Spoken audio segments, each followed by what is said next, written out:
সমস্ত পর্ব থেকে সবচাইতে গুরুত্বপূর্ণ পর্বটি হচ্ছে সঙ্গীত। আপনি 3 ঘন্টার আলোচনায় যে বিষয়টি মানুষকে বুঝিয়ে শেষ করতে পারবেন না, 3 মিনিটের সঙ্গীতে এই বিষয়টি তাদের অন্তরে ব্রেনে ঢুকিয়ে তাদেরকে বসা থেকে দাঁড় করিয়ে ফেলতে পারবেন। 3 মিনিটের সঙ্গীতের ভাষায় একটা গোটা জাতিকে যুদ্ধের মুখোমুখি দাঁড় করিয়ে দেওয়া যায়। কাজেই সঙ্গীতকে আমি বেছে নিয়েছি এদেশের মুসলমানদের ইজ্জত, চিন্তা, চেতনা, উপলব্ধি, অনুভূতি এবং মর্যাদা রক্ষার লড়াইয়ের হাতিয়ার হিসেবে। আমি শুরু করছি সরওয়ারে কায়নাত তাজদারে দু আলম মুহাম্মদুর রাসূলুল্লাহ সাল্লাল্লাহু আলাইহি ওয়াসাল্লামের শানে একটি নাত রাসূলের মাধ্যমে। আমরা সবাই আল্লাহর রাসূলকে স্বপ্নে হলেও জীবনে একবার দেখতে চাই না? তাই কিনা বলেন? এখন আল্লাহ পাক তৌফিক দান করুন। স্বপ্ন 2 প্রকার। স্বপ্ন কয় প্রকার? একটা স্বপ্ন যেটি আমরা ঘুমানোর পর দেখি, আরেকটা স্বপ্ন যেটা চিন্তা করার কারণে আমাদের ঘুম আসে না। ঠিক না বলেন? যদি কেউ বলে একটা সুন্দর মাদ্রাসা করা আমার জীবনের স্বপ্ন, কবে সেই স্বপ্ন পূরণ হবে ভাই? পেরেশানিতে ঘুম আসে না, এর মানে কি তিনি ঘুমাচ্ছেন না কিন্তু স্বপ্ন দেখছেন। ঘুমানোর পর যা দেখি সেটাও স্বপ্ন, আর যা চিন্তা করে আমাদের ঘুম আসে না সেটাও স্বপ্ন। ঠিক না? এই আল্লাহর রাসূল যদি বর্তমান জামানায় দুনিয়ায় থাকতেন, আমরা কি বাংলাদেশে বসে থাকতাম? আমাদের স্বপ্ন একটু চোখে লালন করে দেখেন, আমরা নিশ্চিত রূপে বাংলাদেশের সমস্ত মুসলমান ইজ্জত করে হোক, যেভাবে হোক, আমরা মক্কা মদিনায় রাসূলের আনুগত্যে আমরা চলে যেতাম। আমরা হয়তো অনেকেই রাসূলের হাতে হাত রেখে ঈমান আনার সৌভাগ্য পেতাম। আমরা রাসূলকে ঘিরে মক্কার জিন্দেগানি, এই অত্যাচার সহ্য করে করে মক্কার জীবন পার করতাম। রাসূলের অনুমতি পেলে আমরা হিজরত করতাম, আমরা মদিনায় মসজিদে নববী নির্মাণে সাহায্য করতাম। আমরা রাসূলুল্লাহ সাল্লাল্লাহু আলাইহি ওয়াসাল্লামের আলোচনা শোনার জন্য এই মদিনা চত্বরে বসে থাকতাম দিন রাত। আমরা হাদিস সংগ্রহ করার জন্য সাহাবায়ে কেরামের সঙ্গে বসে থাকতাম। আমরা বদরে, আমরা উহুদে, আমরা খন্দকের লড়াইয়ে রাসূলের সৈনিক হিসাবে জীবন দেওয়ার জন্য সবার আগে প্রস্তুত থাকতাম। ঠিক কিনা জোরে বলেন? সেই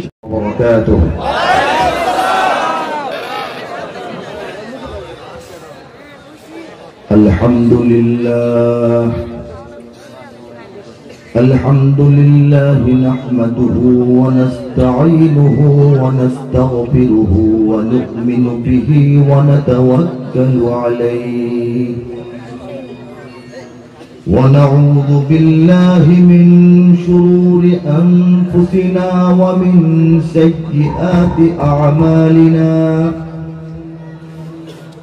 من يهده الله فلا مضل له ومن يضلله فلا هادي له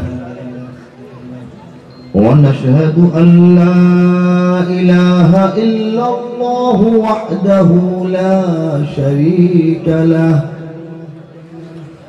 ونشهد أن سيدنا ونبينا وحبيبنا ومولانا محمدا عبده ورسوله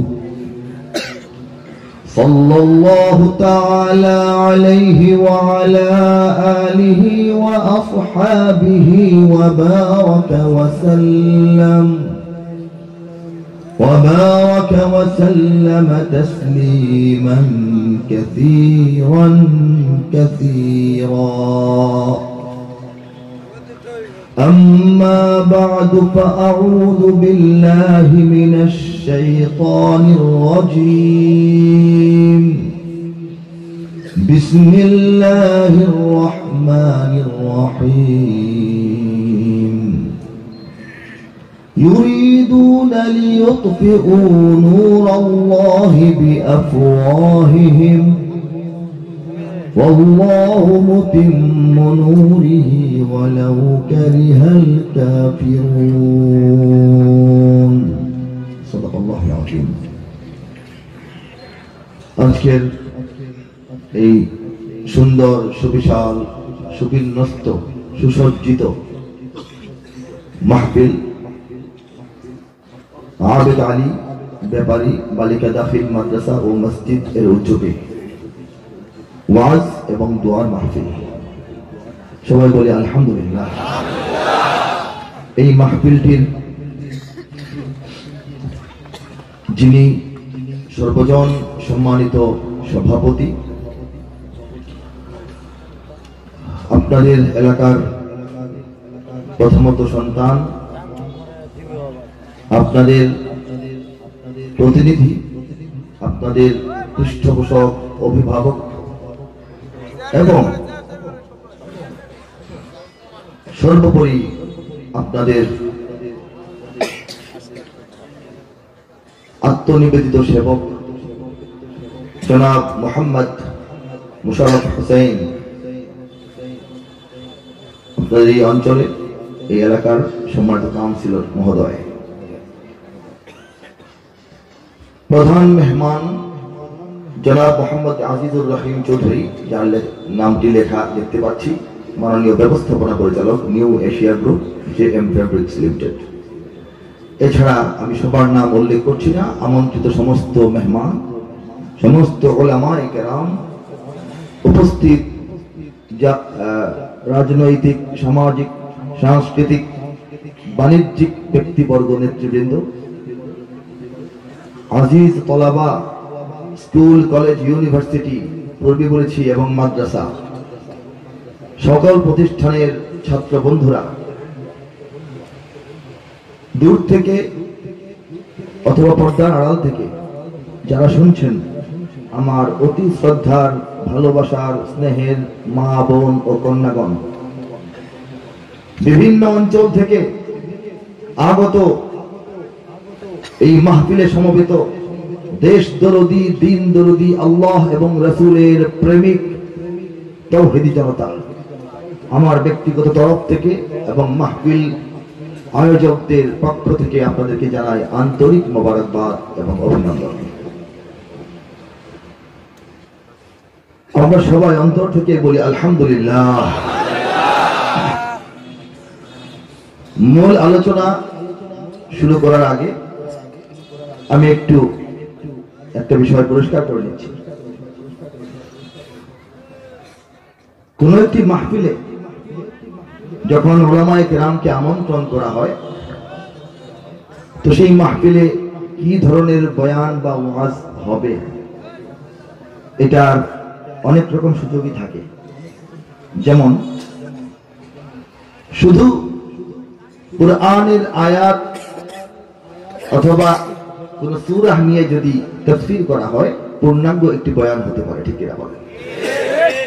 শুধু রাসূলুল্লাহ সাল্লাল্লাহু আলাইহি সাল্লামের হাদিসের ব্যাখ্যা, বিশ্লেষণ, তাৎপর্য যদি তুলে ধরা হয়, 1-1.5-2 ঘন্টার একটা বয়ান হতে পারে। শুধুই নিত্য প্রয়োজনীয় মাসআলা মাসাইলের ব্যাখ্যা যদি করা হয়, একটা পূর্ণাঙ্গ বয়ান হতে পারে। শুধুই আখলাক বা চরিত্র গঠনের জন্য যদি পর্যালোচনা করা হয় দ্বীনের আলোকে, সেটা একটা পূর্ণাঙ্গ বয়ান হতে পারে। শুধুই রাসূল, সাহাবা এবং আউলিয়া এবং বুজুর্গানে দ্বীনের জীবন বৃত্তান্ত যদি আলোচনা করা হয়, খুলাসা আলোচনা করা হয়, এটাও একটা পূর্ণাঙ্গ সুন্দর বয়ান হতে পারে, ঠিক না? শুধু আমাদের মা বোনদের উদ্দেশ্যে, তাদের কল্যাণে, তাদের প্রয়োজনে বেছে বেছে কিছু আলোচনা যদি করা হয়, সেটাও একটি পূর্ণাঙ্গ বয়ান হতে পারে। ঈমানের উপর বয়ান হতে পারে, আমলের উপর বয়ান হতে পারে, মুআমালার উপর বয়ান হতে পারে, মুআশারাতের উপর বয়ান হতে পারে, ইসলামের যে মৌলিক এটাকে বলে ডিপার্টমেন্ট গুলো, তালিম, তাজকিয়া, তাবলীগ, জিহাদ, এক একটার উপরে আলাদা আলাদা বয়ান হতে পারে, ঠিক না বলেন? একজন আলেম হিসেবে আমি বলছি, অন্তত 2 যুগ আগে রব্বুল আলামিন আমাকে সামান্য আলেম হিসেবে কবুল করেছেন। সেই দৃষ্টিকোণ এবং সেই পরিচয় অবস্থান থেকে যে কোনো প্রসঙ্গের উপর বয়ান করলে এটাকে একটা পূর্ণাঙ্গ বয়ান হিসেবে পেশ করা যাবে। কিন্তু ইসলামের আরো কিছু দিক রয়ে যায়। ইসলামের ইতিহাস, ঐতিহ্য, মুসলমানদের ইতিহাস, ঐতিহ্য, বর্তমান বিশ্বে উম্মার অবস্থা, দেশ, জাতি এবং বিশ্বে মুসলমানদের চলমান পরিস্থিতি, আমাদের সংকট, আমাদের সমস্যা, এর সম্ভাব্য সমাধান, শেষ জামানায় আমাদের করণীয় এই যে ইসলামের বিশ্বাস এবং চেতনার কিছু কথাবার্তা, সেটাও অত্যন্ত প্রয়োজনীয় একটি পূর্ণাঙ্গ বয়ান হতে পারে, ঠিক কিনা বলে? আমি যখন কোনো মাহফিলে উপস্থিত হই, এখানে যারা যুব সমাজ থাকেন, ছাত্র সমাজ, তারা উন্মুখ হয়ে থাকেন আমার কণ্ঠে কিছু জাগরণী, কিছু দর্শনমূলক কবিতা এবং তারানা শোনার জন্য। পাশাপাশি যারা বয়োজ্যেষ্ঠ বয়োবৃদ্ধ আমাদের মুরব্বীরা উপস্থিত হন, তাদের একটা আকাঙ্ক্ষা থাকে ইসলাহি কিছু বয়ান শোনার জন্য, ঠিক কিনা বলেন? তো এই দুই তিন রকমের, এবং আমাদের মা বোন যারা চলে এসে হাজির হন, তাদের এক ধরনের কথাবার্তা শোনার প্রয়োজন থাকে।